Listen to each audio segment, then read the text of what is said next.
Let's take a look at another small change question. This time one of those ones where you have to work backwards, meaning that you have the small change for the y variable, but you actually need to find the small change for the x variable. So here we have a sphere of volume 288 pi, etc. So we need the volume of a sphere. So we have volume equals 4/3 pi r cubed.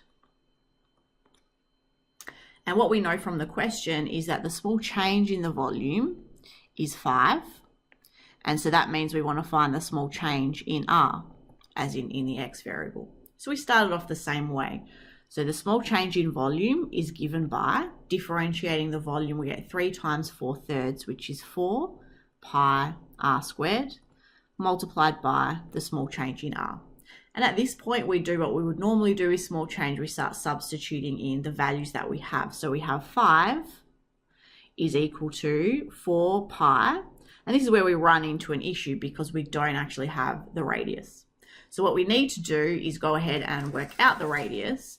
And where do we do that? So what we do is we go back to the volume, and we know the original volume was 288 pi. And if we equate this to the volume equation, we'll be able to find r. So you just solve that on your calculator and you get 6. So that gives us 6 squared multiplied by the small change in r. So now we're ready to isolate that and get that the small change in r is equal to 5 divided by 4 pi 6 squared.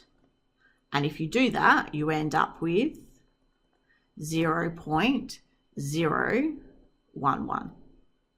Now, you've been asked specifically to answer it in a certain format, so we will have that the radius is equal to 6 centimeters plus or minus the small change in the radius, which is 0.011 centimeters.